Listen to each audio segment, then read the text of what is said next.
America, woo! OSG, Overseas Shipholding Group. This is the oil tanker extravaganza, and this looks like a good one. This is Brian Lewis with MMT Investing, and things just changed.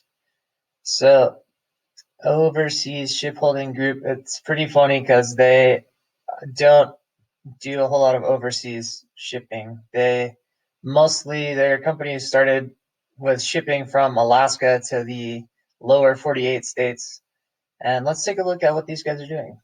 So if you go back, they're a newer company. They don't have data back past 2016. So they don't have the 2009 or 2012 kind of highs in their chart. It starts here at 2016. And it looks like it comes down from about 7 as far back as we have data, and maybe averages around $2 or $3 a share. And then if we get up here into modern chart times, I mean, it's bottoming out around $1.50. Recent highs around 4, and we're trading in here. So let's talk about American oil tankers. Well, OSG always smashes that like button right now to help me out with the YouTube algorithm. And where does this start? Here. Okay, let me turn off this auto and take a look at this. So these guys are very interesting. They always hype their super new, modern, high-tech fleet. It's the cleanest, most high-tech fleet ever. And here's what they did. So dead cat, they ate it with the dead cat, and then completely said no to the crash. And then we swing out into this bull trap, and they, from the beginning of the trap, have a pretty good up line, and since they sort of picked up after the dead cat, it looks like more of a steeper line than I just drew, like that kind of angle. So I guess the American oil tankers probably have a more complicated look than tankers around Asia and Asia and the Mediterranean tankers, Asian, Middle Eastern area, where there's the huge oil glut. American oil is a little trickier because the shale and exploration industries are negative and they're crashing right now. And all of these American tankers are full now. And I bet this company has a bunch of those ships that are parked off the shore of California. I've seen all those pictures of tankers out off California. Okay, so just looking at their chart, this looks like one of the best longs in the entire oil tanker field that I've seen so far after like 10 tanker companies, because they did not come down in this crash, and then they hardly came down at all in the bull trap swing, and they just got 2 ripping up moves here on that double bull trap up. So I mean, this is the best bull or long chart I've seen on any of the oil tanker companies. And just looking at the graph, I would say this is far and away the best one I've seen. Not like way far and away, because TNK is pretty stable and up, and there's a couple other ones. And this one picked up a little bit later too, so there's a little more upside after the dead cat crash of this one. But yeah, the American oil industry is really complicated. And the government basically said no to bailing out the shale and exploration oil companies, and they're in a whole lot of trouble right now. And I don't know what's going to happen with that, because they have so much oil equipment, and that oil is really important to America domestically.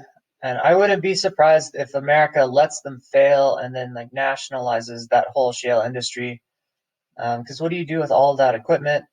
But the government would pretty much have to run that industry at a loss if they were going to do that. But yeah, as far as just the oil tankers go, I mean, these guys can go across the ocean and get all the oil from the Middle East, but they're full right now, and they're full and they're parked in America right now. So that's not a concern at the moment. I mean, it's going to take years for the oil tankers to use up all the oil that they have, and these look like really good, stable, long companies through a very complicated period right now where a bunch of things are going to be in trouble. And so right now, I'm not looking at getting into tankers because I think, and this is not investment advice as usual, but I think the stock market is going to come down, and I think the tankers are going to come down with it. And a lot of the tankers that got a big hypey move are kind of turning over. This one is not. But I am expecting another dead cat and then another kind of double move bull trap before we get to the end of this cycle and switch into an expansion phase. And I think this company is going to be resistant to coming down, and they're going to make good moves on the dead cat and then make a good double move on the bull trap. And I don't really know where the upside is for this cycle or over the next 3 years, but I think these guys could just go up and up and up. A lot of these oil companies that are around $20 a share have historical highs of 150, and this is supposedly the best time in the history of the world for the oil tanker industry with this insane oil glut. And the oil prices look like they're going to go up a little bit in the next 2 months, but then they go down again towards the end of the year. So it looks like there's going to be cheap oil supply for at least the rest of this year, and who knows? Who knows? So these oil tankers should be full of cheap oil for a long time, and I like this one. I like this one. It's they're headquartered in Tampa, and they have 20. They have mostly oil tankers, but they also have some product ships. It's a fleet of 20, um, and they have modern, clean boats. They talk about how modern their fleet is, but I don't think that makes a big difference for just storing oil. And then, yeah, they have 20 ships, so it's a smaller company. It's a newer company. It's an American company, and they mostly ship from Alaska to the lower 48. But right now, whatever people usually ship, like they're not even shipping things. None of these oil companies are shipping anything. They're just full of oil and they're just parked and they're just anchored. Like, yeah, I guess these ones are probably anchored off of the Pacific coast, like a bunch of those oil tankers out off California. And and then I don't know when they start actually selling the oil.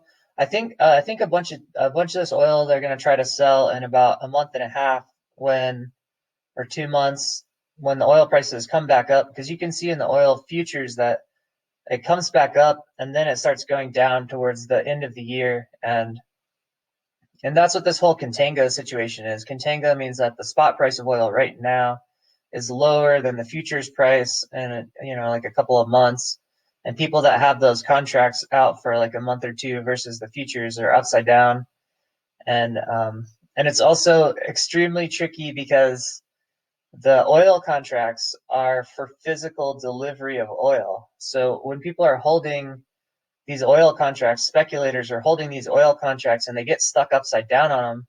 Like they have the choice between paying like a terrible price for physical delivery of oil and actually getting huge amounts of physical oil. These people have nowhere to even store this thing. Like there's no on land oil storage, there's no tankers available. I was hearing there's like 1% of the worldwide tanker fleets have available storage that they're trying to sell. Not that the boats are like 100% full, but just uh, the salespeople are saying like that's the amount of oil that we are able to even negotiate on is like 1% of the world fleet oil, and then most of the land storage is supposedly filled. Although I have heard that China and America both have huge oil wells that they could use that they don't want to use. Like America has a super deep well that has really low quality oil that people just dump their kind of garbage oil into, and they don't want to take good oil and start dumping it in there. But there is space, from what I've heard there.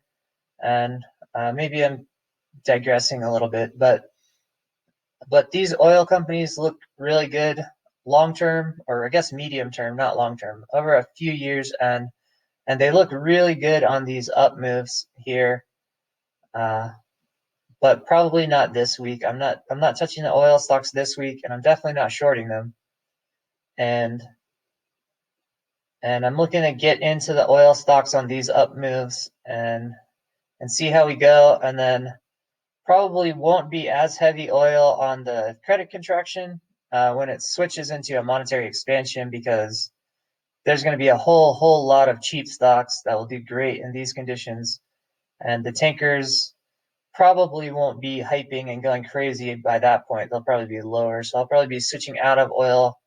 I probably just want to hit the oil really on these ups here, and then more shorts down to here, and then whatever, work on the strategy for the next cycle when we get there. So that's a longer look than I was thinking about getting into on this video. And yeah, I think that's good. Please hit the like button to help me out. This is not investment advice. And American oil companies #1, it looks like. Oh, I didn't mention their balance sheet, did I? Their balance sheet is not pretty. It's like the second ugliest balance sheet I've seen in all of the oil tanker companies. Their cash to debt is bad, and their assets to liabilities, they have slightly more assets than liabilities, but most of these tanker companies have way more assets than liabilities. I mean, all the oil companies have tons of machinery and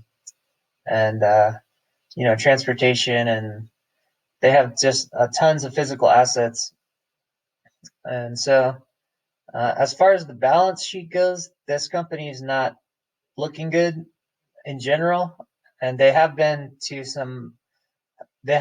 lows quite a lot along the last, well, we only have whatever 4 or 5 years of data, but they have been around their lows quite a lot, and they do have kind of an ugly balance sheet. But I don't think the balance sheet is going to factor in a whole lot over the next 3 years, because these oil tankers have full employment and they're full of oil, and I don't think they're going to have any problem with their debt. And then right now, the prices of renting out space in these oil tankers is going like 10x for anyone that wants to store oil in these tankers. The prices are getting crazy right now, and I'm sure that's going to come down a little bit.